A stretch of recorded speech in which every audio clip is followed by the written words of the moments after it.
and welcome to Voices of the River, episode 11. My name is Sam Frith from Earthwatch Europe. And I'm Jennifer Lenham from Cotswold National Landscape.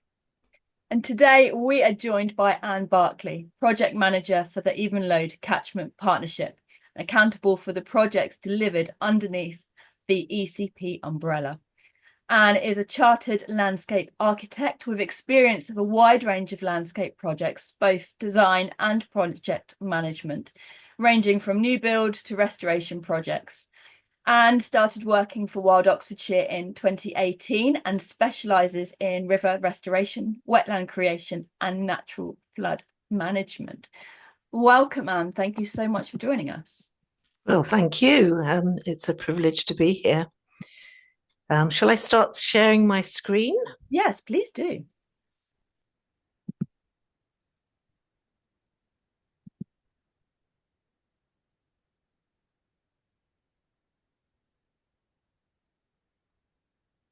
Are you able to see that?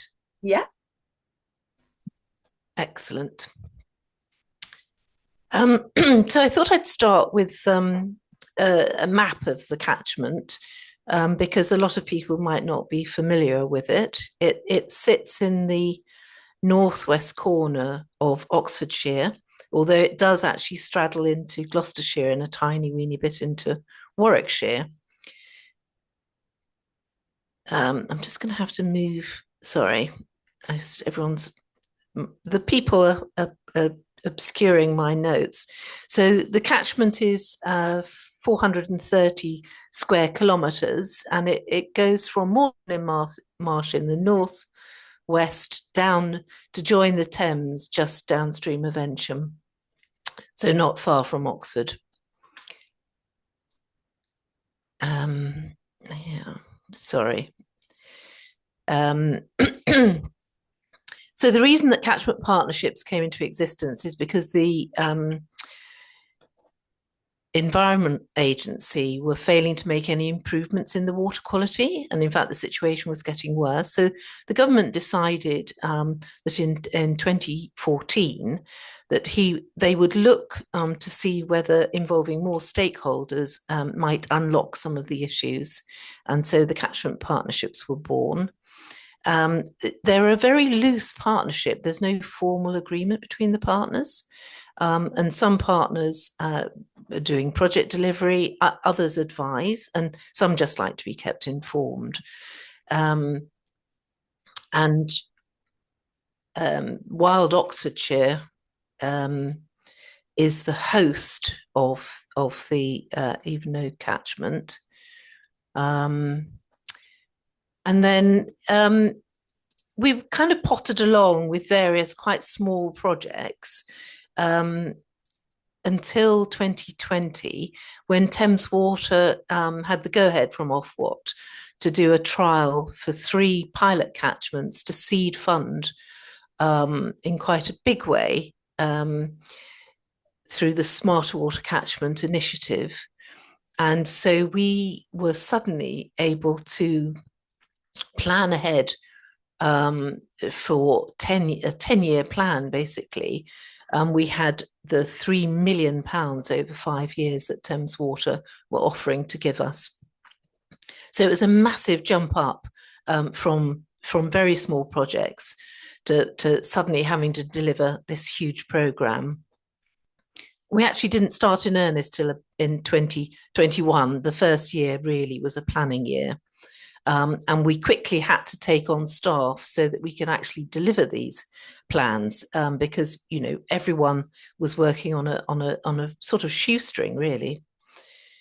So we've divided our projects into 4 themes. We've got water quality, biodiversity, habitat and landscape, natural flood management, and education, recreation and access. It makes us easier to deliver our programs, and we have different delivery partners. So Earthwatch deliver the water quality, Wild Oxfordshire take the biodiversity and the natural flood management, and Cotswold National Landscape lead the education, recreation and access. And of course, within that, you have got multiple partners working towards delivery of these various goals that we have. We call them milestones within the project. Our structure that we have developed, which is very much purely for the Thames Water Smarter Catchment project or programme, is that we have a steering group that's made up out of representatives from the main delivery partners and some other partners to give us a balance over, the wide-ranging areas that we're involved with. And then the working groups are much more technical. They work out how we're actually going to deliver each of the projects, and where to put our emphasis, how much things are going to cost, etc., etc. They take their recommendations to the steering group, who make the ultimate kind of project budgeting decisions. So meet the teams. This is the Earthwatch team who lead the water quality group. So Laura, Sam, who you have met on the call, and Caroline. And there are four main areas that the water quality milestones fall within. One of which is the water quality monitoring with the citizen scientists using the Freshwater Watch kits. There's riverfly monitoring again with citizen scientists. And we also have some multi-parameter sondes that automatically do monitoring. We've only got 4 of those. There's a huge amount of work that involves just the data analysis and the reporting, liaising with the citizen scientists, keeping them all enthused. So there's quite a lot of work. And actually what I haven't put on this slide, we've also got a large area of campaigning, fighting, for better water quality. So this is the issue. On the left, you can see how utterly beautiful the Evenlode used to be, with this ranunculus waving around in beautiful gin clear water. And unfortunately, on the right-hand side, that is what we're seeing now, these really thick, soupy waters. The plant life can't cope with it. Everything gets coated with a ghastly sediment. And basically, we're watching the death of this river. It's very disheartening. So here we go. We've got 85% of freshwater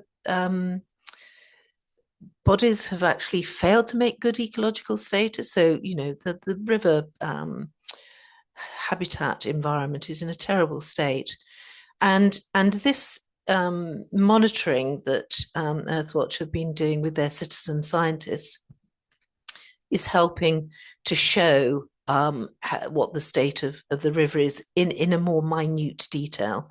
So about 80 volunteers sample each month. They test for nitrogen and phosphorus using these little kits. Very, very easy to use. And they also do turbidity readings. So they have a long cylinder that they fill up with water, and when you look down it, if you can't see the little disc at the bottom, then you've got thick turbid water. So a lot of these measurements are taken above and below the outfalls of sewage treatment works, and our results have shown that these outfalls from sewage treatment works are having a major impact on the health of our rivers. You can also see by the spread of the surveys taken that the main band of surveys are done in the Evenlode River, and the Dawn and the Glyme, which are major tributaries that come into the Evenlode through Woodstock. We've got some more spread there now, but there's obviously always hope that we'll get more people involved to get a really very detailed view of how the water quality is going. So the other monitoring that gets done is through the riverfly data. And this is done through kick sampling in the riverbed. The idea is to disturb any aquatic invertebrates that are hiding under stones or in gravel or attached to weed or under rocks, and get a sample of those.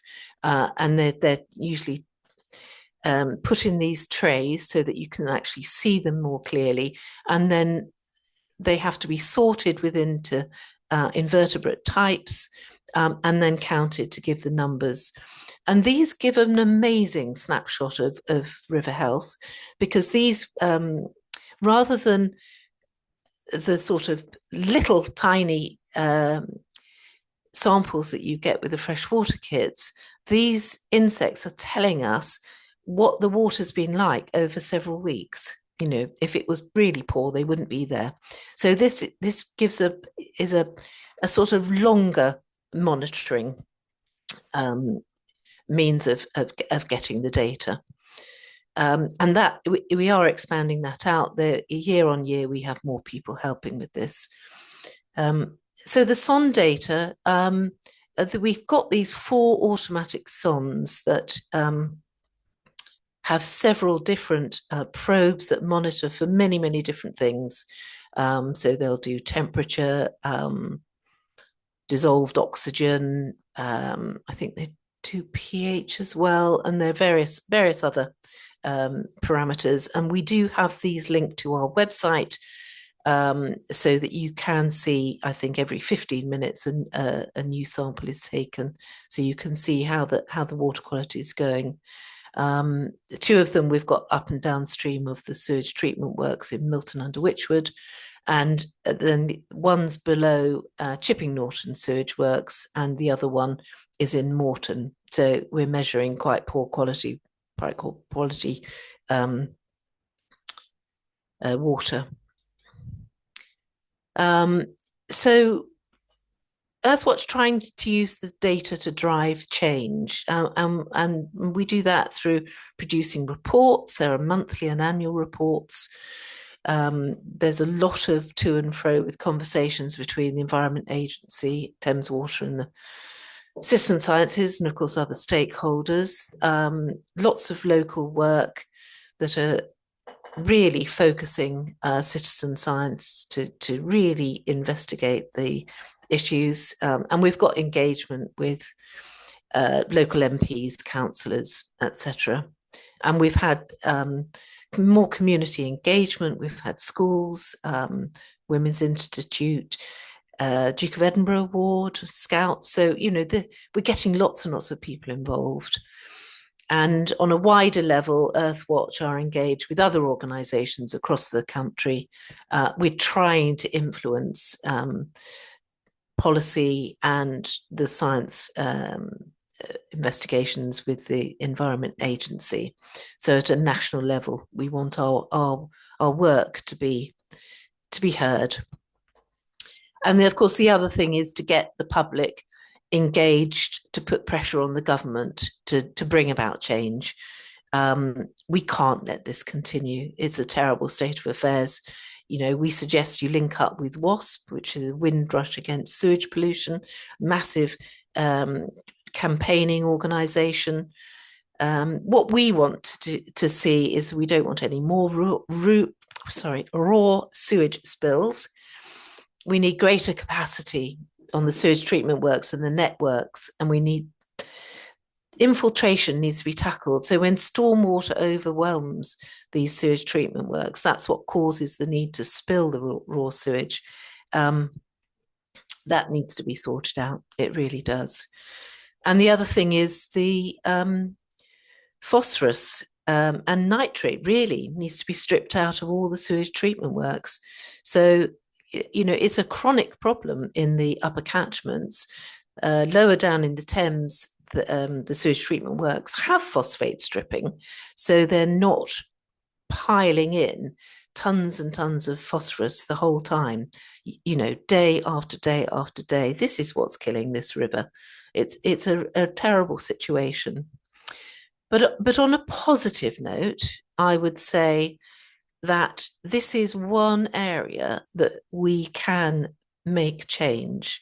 We must not be disheartened, because we know what the problems are. We know what the solutions are. And what we need is just to put that pressure on the government to make sure this happens going forward. So, I listened to Mary Caldwell talking about the curlews, and you sort of thought, oh gosh, this is a really terribly difficult problem to solve. Ours is not a difficult problem. We just have to have the will to force the water utilities to actually deal with our sewage. I mean, it is our sewage, but to deal with it so that we're not destroying our rivers. It's just bonkers that this is happening. But also, we've got other ways that we can help. We can help individually on a very garden house level. We've got all of this within our capabilities. The illustration on the left-hand side is an experiment that Southern Water did with a village, trying to reduce the amount of stormwater flow that went into the sewage treatment works. And they just installed these very simple water butts on the downpipes from roofs of houses. And these store water. It's not a huge amount of water, but they are storing water to stop it going into the foul sewage pipes, and that gets gradually emptied back, so it's ready for the next big rainfall event. But you don't even need to be as complicated as that. We can make bog gardens and put ponds in our gardens and make sure that the water from the roofs goes via the water butts. And this is lovely, clean water. It's not horrible tap water. It's beautiful, clean water, and it can be really beneficial. So yeah, we can do all of these things. We can do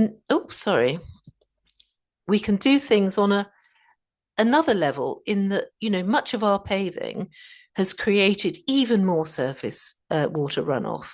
The roads, the roofs, all this hard surfacing, water just sheds off it really quickly. That doesn't help the sewage system.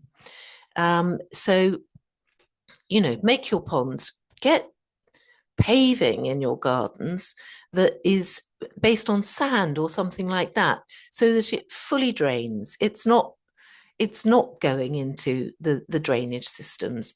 This is something so simple, we can all do it.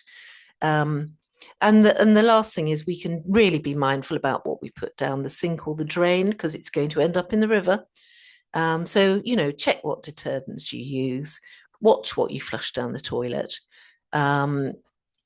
Just be mindful. Just think twice. And we can do that little bit. We really can. So now I'm going to introduce Wild Oxfordshire, the team at Wild Oxfordshire. Obviously myself and Owen, Stephanie and Rhiannon help me.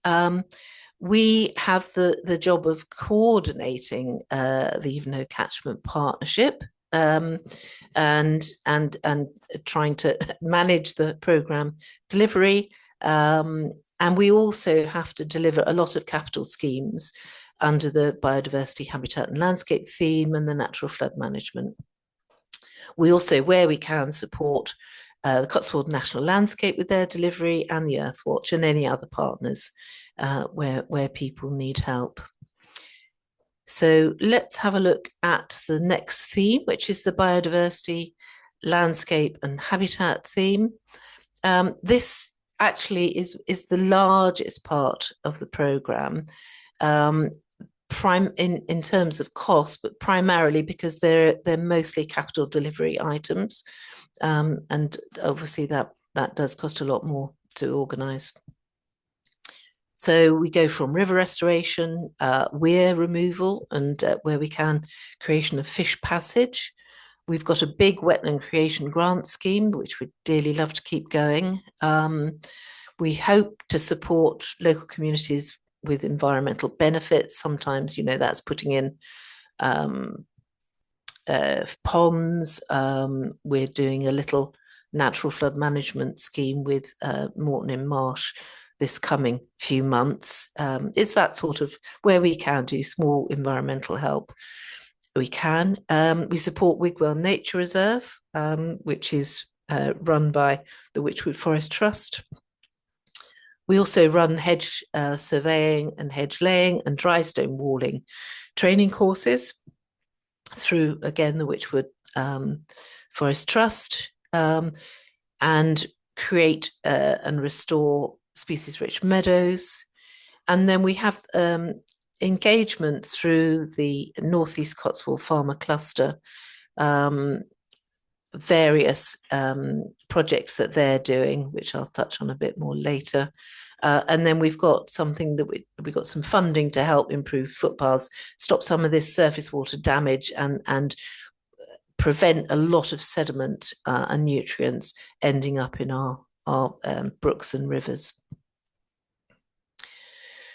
So I'll start with the river restoration. In 2020, a local landowner held a meeting inviting his neighbours basically along the River Evenlode to get together and think about how they could do things to improve the river. And we were very lucky that in the autumn of 2020, the Environment Agency released quite a bit of money for us to start a river restoration pilot study. And the mapping that you've got here is the mapping that Atkins did as part of this pilot, looking at the areas that we could do river restoration. It was looking at areas. There's an idea of putting rivers back to the same position that they were in pre-man's involvement and messing about. So, you know, completely connected with the floodplain and naturally allowed to meander anywhere they like, not constrained by, you know, man's enforced boundaries or canalization or anything. So it's called Stage Zero, and Atkins, the mapping is really around which areas within the Evenlode would be most suitable to try and reinstate these rivers, so they were massively connected to their floodplain and could move naturally. And those areas there, I don't know how clear it is in this slide, but they're the light blue areas basically are the best ones to do. And at the same point that they were doing this mapping exercise, the ECP did at least 10 landowner visits, which was based on that initial meeting, just to see what was the potential on each individual landowner's land. And this was the kind of mapping that and report writing we did. So they're very, very simple little sketches to show which fields would be great to do a little bit of restoration, where we could reconnect, how we needed to perhaps lower some of the banks, because the Evenlode has been very highly altered by mankind over the centuries. And this was kind of the basis of then being able to go to the Environment Agency and actually request some funding for actual delivery. The other interesting thing that happened while we were doing these visits, we realised that we were coming across some species-rich meadows that weren't on the priority habitat map. And so as part of our programme, we started a series of meadow surveys along the floodplain areas within the catchment to try and identify what actually was left in the Evenlode. We didn't find a great deal, I have to say. So we have managed over the years now, not only with Environment Agency funding, but also quite a lot of funding from the Thames Water Smarter Catchment funding, and indeed FIPL funding, so farming in protected landscapes, that came through Cotswold National Landscape. So these multiple sources of funding, we've managed to do quite a few river restoration schemes now. This just gives you a kind of example. So you can see how beautifully these rivers now sit in their landscape. Some of them only temporarily move out into the floodplain, and some are permanently out in the floodplain. So, and we're just interested to see how these projects alter with time. It's very exciting, actually. And what we have found is that there's been a massive amount of bird life that's been attracted to these areas. So we've had green shanks and, green sandpipers, lots of snipe, various types of egret, you name it, we've seen it. So another thing that we've been looking at is weir removal. Weirs create really bad barriers across the rivers, and they're historically put in usually because there was a mill or something that a leat needed to be diverted from the river to get power to operate the water wheels. These have remained in place. They're really not functioning anymore in that respect, but they are creating barriers. So fish and eels that would normally migrate up and down the length of the river can't do that. So we're trying to kind of pick the weirs off as we can. They're difficult projects to do.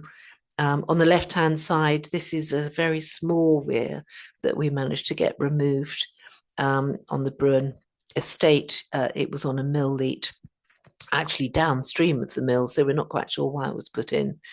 But that's it, just after it had been sort of smashed out. It was just a concrete weir.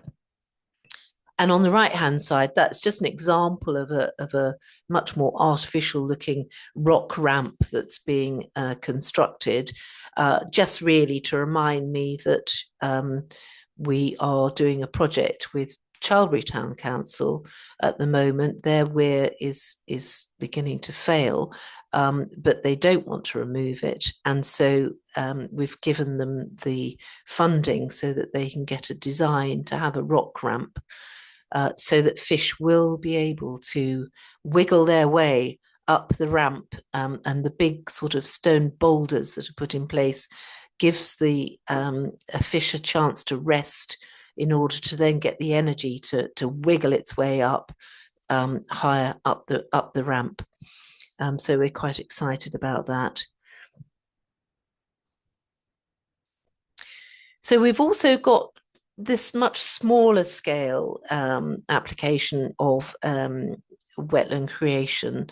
This grant scheme has been designed by us, for us by Atkins, and we have a nice handbook that tells landowners and farmers and community groups where, what they could do on their areas of land, where you can have little ponds or wetland areas or little scrapes or what have you. And then people are able to apply for grant funding.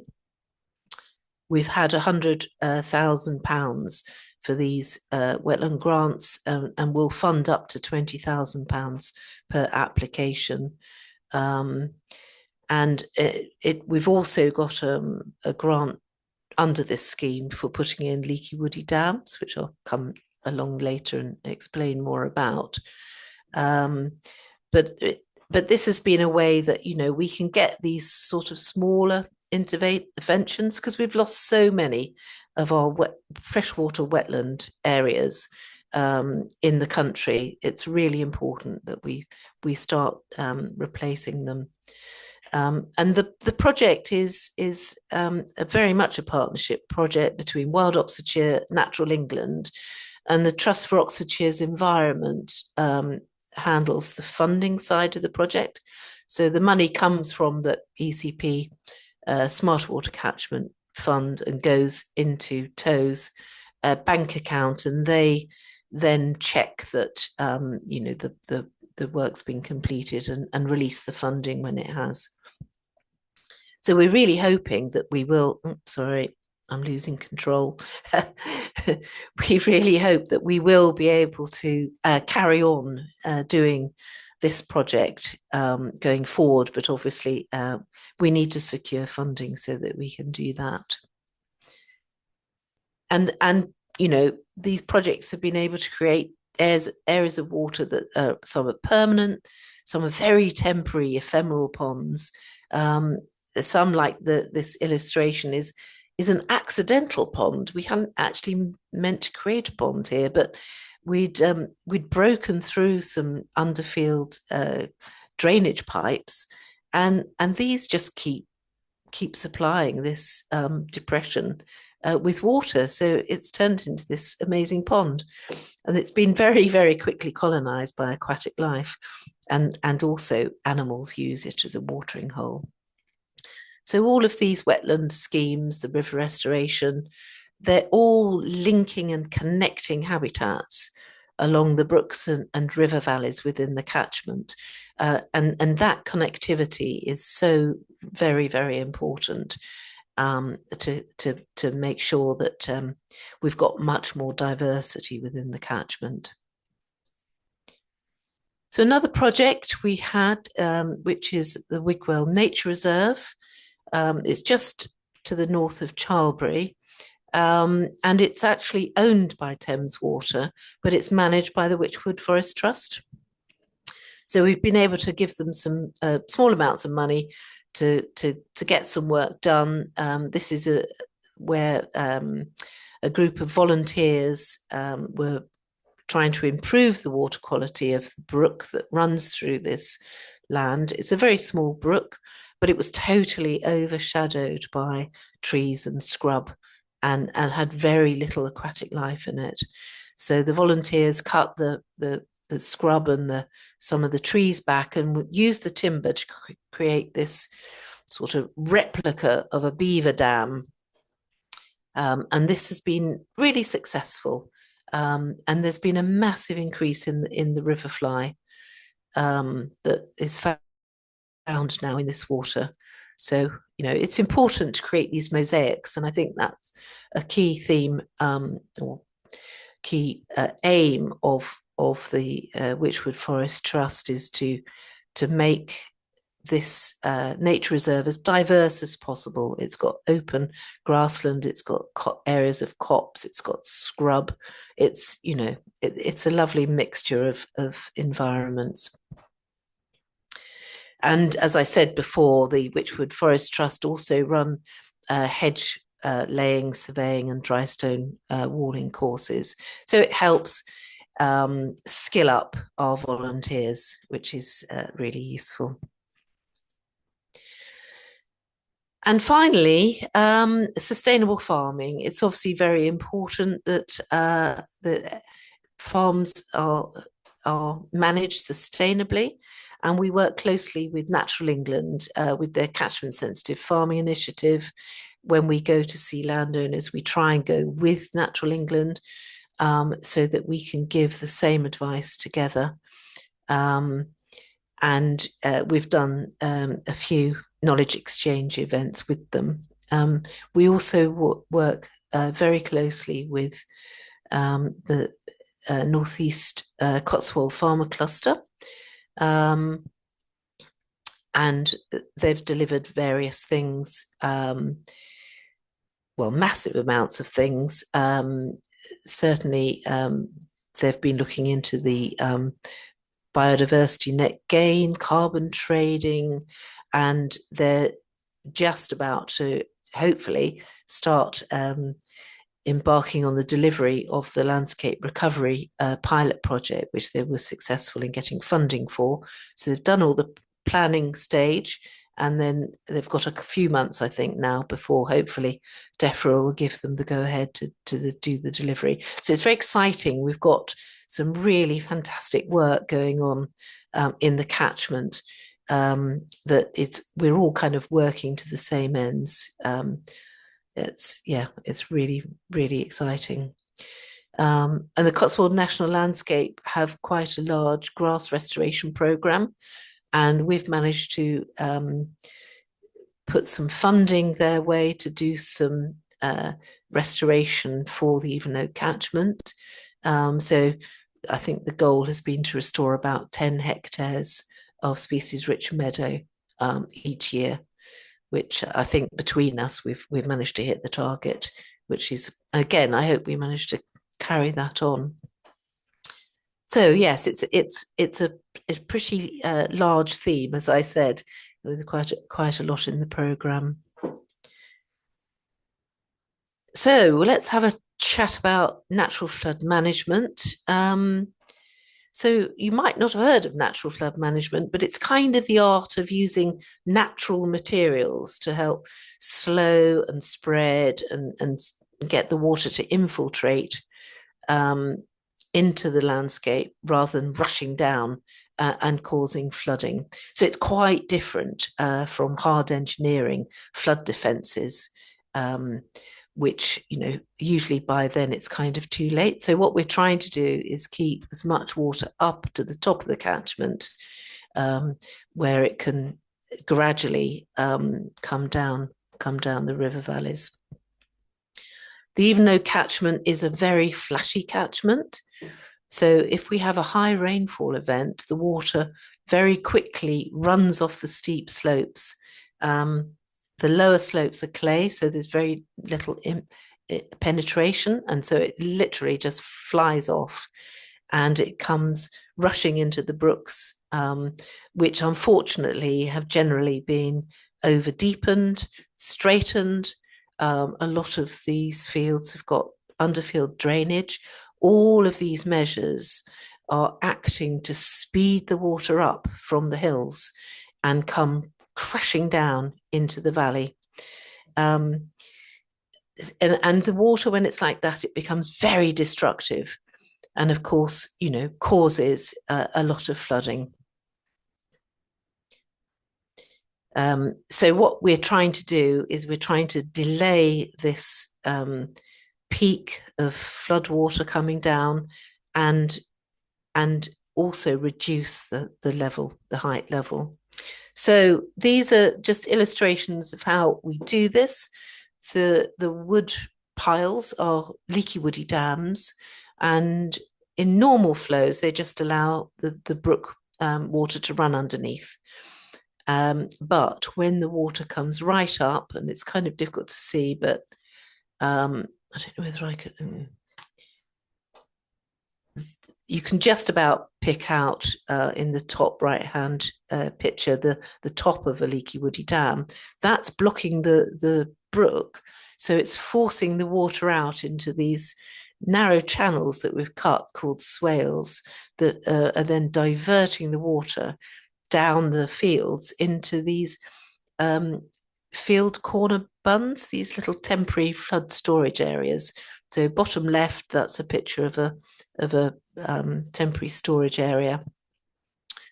Bottom right, this is one that we've got, which we've also included riparian tree planting, so that hopefully that will help to get the water to penetrate through these clay soils, but also the actual bulk of the trees will eventually slow any surface water movement as well.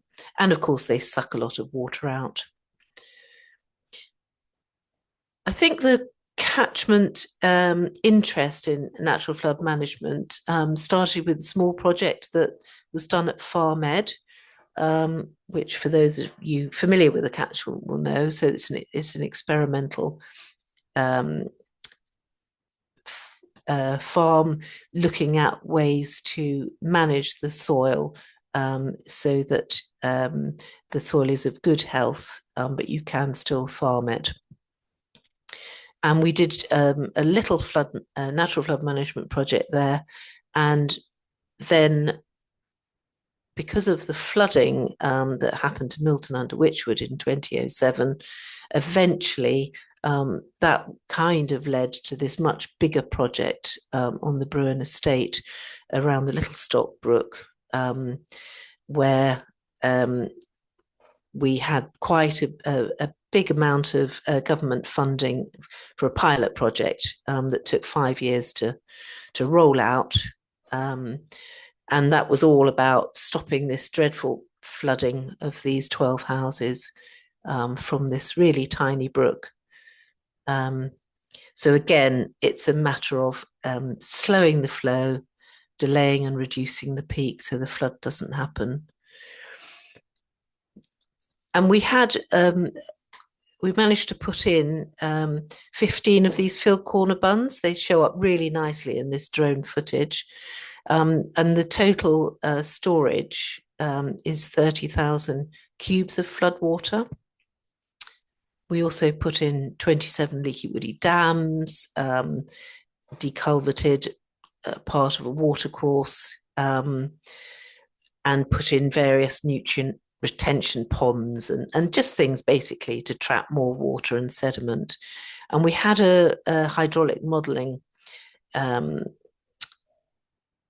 project done of all of these interventions, and it has shown that it will reduce the severity of the flooding to the 12 properties for a range of flood events. Not all flood events, we haven't managed to store enough water for that, but it's given them a lot of protection.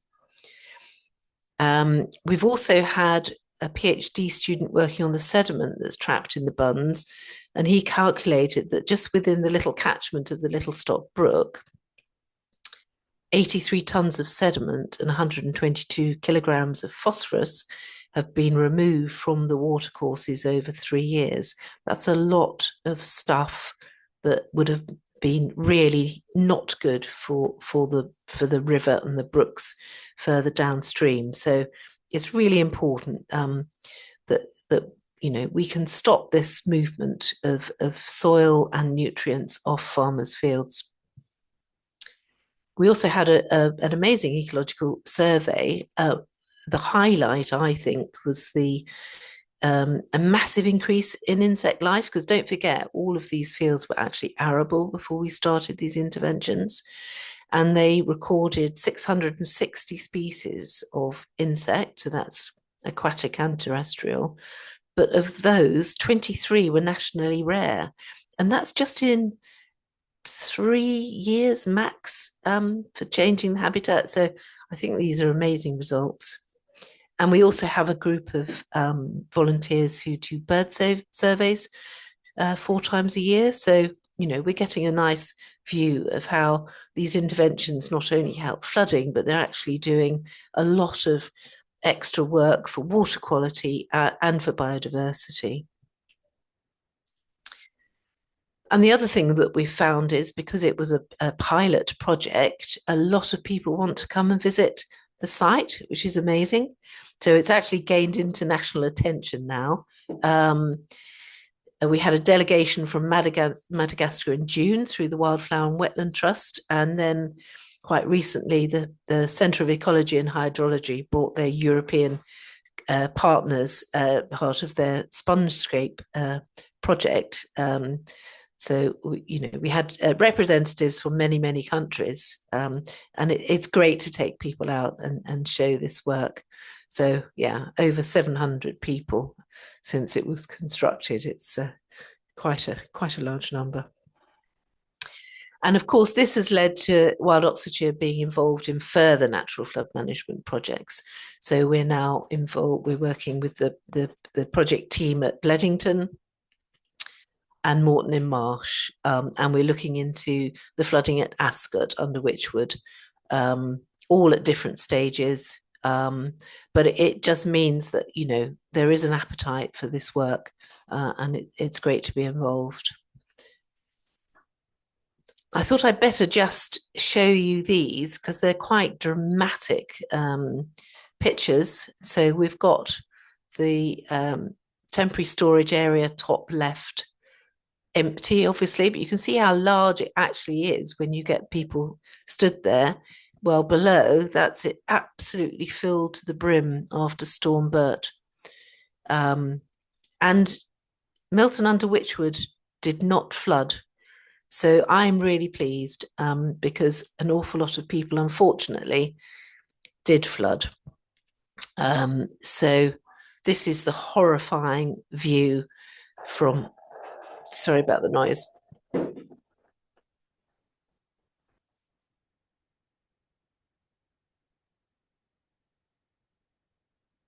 So that was the village bund at Bledington being overtopped by floodwater. As you can see, it was absolutely horrendous. It just poured in. And unfortunately, the poor folk of Bledington were flooded very badly, far worse than they were in 2007. So, and the interesting thing about the picture on the right, you can see the sediment laden water that's come down the road from that kind of tsunami that came through the village. But look how clear the water is that's coming down the streets. So that's the rainwater, beautifully clear. But the stuff that's coming off the fields is absolutely full of sediment. Goodness knows how many tons of sediment came down in that event. You know, it's really quite shocking. Oh, sorry. Oh, didn't know it was going to do that. Right. So now I'm going to move on to our final theme, which is education, access and recreation. So this is led by the Cotswold National Landscape. Obviously, you can see Jennifer here is one of the team, and Ros and Rowan make the dream everyone's even load team. And they deliver the milestones around the river and water quality based education sessions for schools. They're inside and outside the catchment. They hold PGC graduate training days, have created lots of online learning resources and have delivered public guided walks, and then hold community visits and promote the Evenlow Catchment Partnership at local events. So that it's very easy to say like that, but their program is absolutely enormous. So the first one, the outdoor education. These are extraordinary sessions that the team deliver. So they've delivered to over 3,500 pupils in under 3 years. I think this is an amazing amount, absolutely amazing amount. And then, you know, reached another 1,600 young people through festival fairs and events. So they're really getting the message out, which is what we need. We need everyone to understand the state of our rivers, what we can do, and also to celebrate the glorious watery ways. So obviously amazing feedback, 94% complete satisfaction, and obviously they're learning every time they deliver one of these things. They refine and improve. So just a fantastic resource to have. They're actually doing A-level catchment tours, taking the students, so they have living geography lessons. And we're so lucky because in the catchment there are so many examples of all the things that we've been doing: natural flood management, the river restoration, just looking at the problems of within the catchment, what a catchment is. So it's great to be able to actually physically take people out and show them rather than dull classroom learning. And they've also found that by providing a lot of this field work, schools don't have to travel miles and miles and miles. They were traveling hours down to Lulworth Cove and places like that, spending most of the time on coaches. Whereas now, when these field study days can be provided, schools are able to get a lot more out of them, and cheaper, less travel. It's so much better. And a lot of the local schools, they're able to just walk from the school gate down to their local river or brook, and that's a lovely personal connection then to the landscape and the water courses. This is just so much valuable work.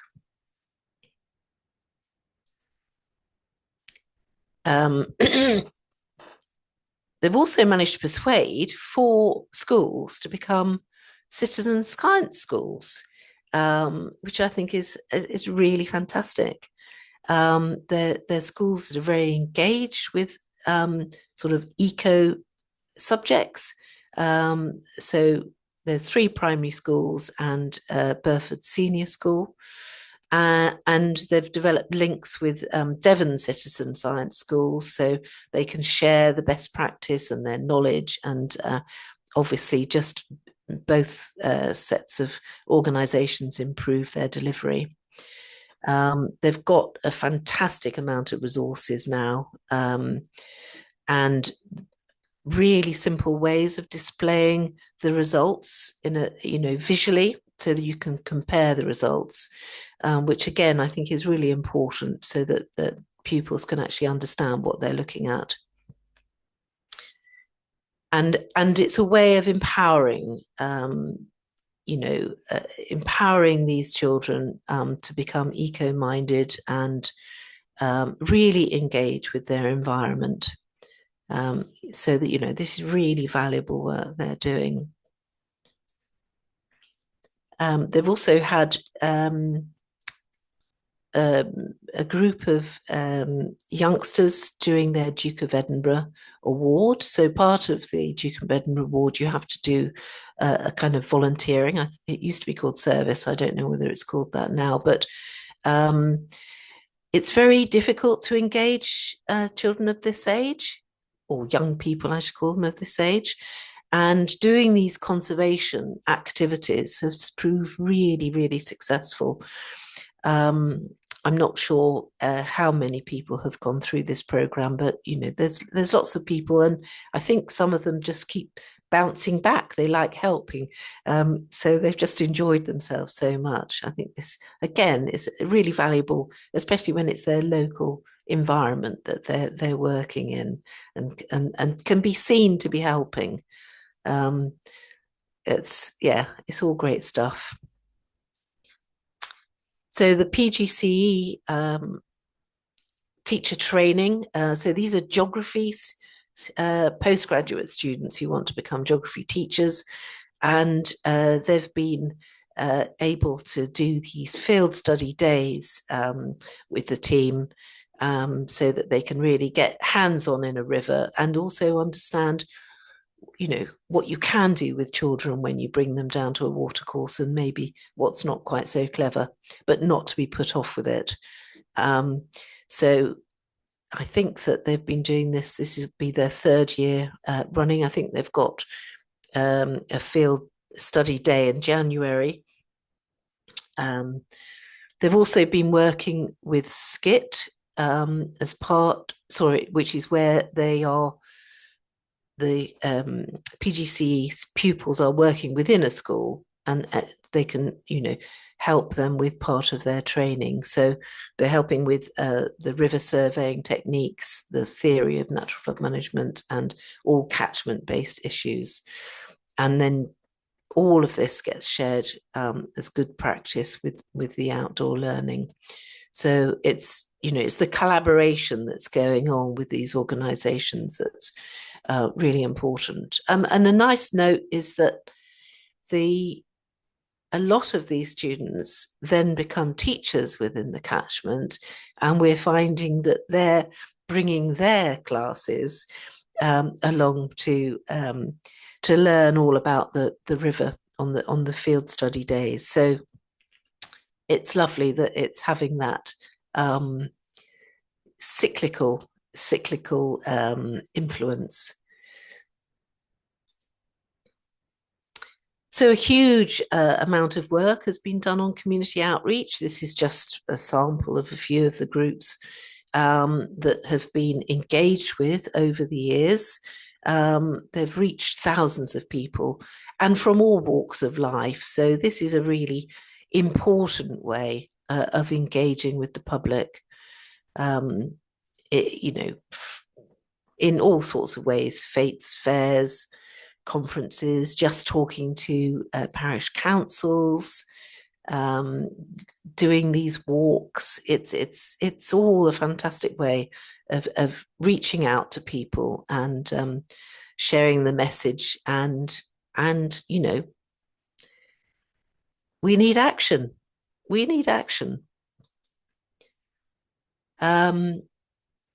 these have been very interesting projects that the team have been doing. They've been mainly working with the partner organisation, Blenheim Palace, which is a World Heritage Site in the sort of centre of the catchment. And it has provided an opportunity to engage with folk that, you know, normally it would be very difficult to get this engagement. So, you know, from a touch tour for partially sighted people, and the refugee walks, the Black to Nature, a friendship cafe. So all of this amazing work has been so appreciated. And the enabling access, we've been lucky to have some funding now, so that CNL are going to purchase a trike that is going to be of a size that either you know, a child to a small adult will be able to use, so that they can easily get all abilities into the field for all of them to enjoy this study outdoors. So that's a really important new step that we're taking there. And the Voices of the River webinars. So this is a series that Jennifer and Sam have been putting together. Some are done, some are still to do, and hopefully this will remain a legacy for the catchment, for people to just dip into and out of. They'll be on our website, and you know, it covers a range of issues, watery issues mainly, but you know, environmental issues, and do look them out if you just happen to stumble across this one. Do have a look for the others, again, on our website. And then this is an extraordinary a project that was started, I think, a couple of years ago now, which was trying to encourage pupils, well, just children generally, and the public to think about, you know, what is happening to our river? Why is the water quality so bad? And to write to your Member of Parliament or Thames Water. And a lot of people did do that. So we took them to fairs and events and classrooms, and what would be the postcard, the picture side is blank, so people can actually draw whatever they like on that, and then fill in their address and put a little comment about what you want to, you know, what the problems are, what you want to see. Some people have sent those, but actually we were left with hundreds of them that hadn't been sent. And we were invited to take them to Emma Hardy, the Undersecretary of State for DEFRA in Westminster, because it was quite a tricky journey to take school children from the catchment. The team managed to liaise with a Rushmore Primary School, which I believe is in Hackney, and it has a big eco club, so you know they're already on board with this kind of stuff. And though 10 children from that school and their teacher actually took these amazing postcards to Westminster last week, and the theme was a message in a bottle. So they were all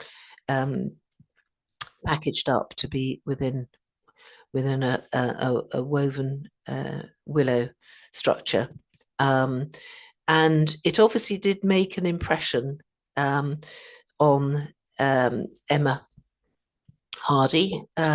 Apparently, every child and every adult spoke, and they all raised issues of concern. And also, apparently, after each person spoke, the children in unison said, "You have the power." And at the very end, "You have the power and responsibility." So I think that message actually got home, because apparently Emma took part in a debate on Monday night in Parliament. And she mentioned However, I add my thanks to the citizen scientists in many constituencies who have been mentioned. I thank the school eco clubs, which have also had a mention, all the workers out there and the regulators. So let's hope not only will she listen, but she will act. And now that brings me to the slightly more difficult bit. What is next for the Evenloe Catchment Partnership? So our funding from Thames Water runs out at the end of March next year. We have voted not to take any more money from Thames Water. They need to put the funding into sorting their sewage treatment work systems out. And so we desperately need to get fundraising now to keep this programme in operation. So we have applied for quite a few grants, but we've not had any success so far. We're going to be doing the Big Give Green Fund in April 2025. So if anyone wants to look out for that, we will value any donations. That would be really helpful. We have been working on the governance and structure, because what we really want to do is make sure we have a smooth transition from this to actually the Evenloe Catchment Partnership without this massive funder and way of working. So we just need to do that. So we're going to be agreeing the terms of reference and appoint a new steering group and get that all in place. So we'll be up and running for the next financial year. I think we're going to have to streamline the Catchment Partnership, weed out some of the marginal projects. But obviously, we can only do what we have funding for, and we will have to create a new 5-year catchment plan in line with our aspirations and the funding that we get in. I mean, it may be that there's a bit of a lag between the finishing of this funded project and getting funding in to really kickstart the next group, the next programme. But I'm hoping that we will find organisations, people who want to support our programme. You can see by this has been a sort of whistle-stop tour of the amount of work that we've been able to achieve. It's all really good stuff. So if you know of anyone who would like to support our programme, please get in touch with me. I think it's vital that we carry on this work. And so thank you very much for listening. Wow, Anne, thank you so much for that. I think you've done a brilliant job in summarizing the complexity of the partnership while highlighting our multifaceted approaches towards the partnership aim, which is to improve the ecological health of the Evenloe, and showing that is happening through the monitoring of the sondes, through citizen scientists, working alongside community groups and local councils, and also the most importantly, probably the landowners with the natural flood management and restoration and biodiversity work that is being done. It's just a huge amount of work, but it really does emphasize how important it is to work collaboratively rather than in silo, because you can accomplish so much more. Yeah. We have pretty much come to the end of our hour, Anne. You've done a brilliant job. But no, that's fine. There is so much content really to be covered. I don't think it could really have been done in less time than you've done it in order to do it any sort of justice, really, because all of the partnerships have worked so hard and the work is just so brilliant. So thank you very much for that. I think we will actually cut the questions and answer time short and actually direct people to go to the website, which is pretty new. It's recently launched and will be growing in size, no doubt, as we add new content to it on a regular basis. I would also encourage everyone to follow us on YouTube, as well as our social media channels, so that you can see what sort of opportunities might be coming up and what we're currently working on. So thank you very much, Anne, for your presentation. It was brilliant. You're very welcome.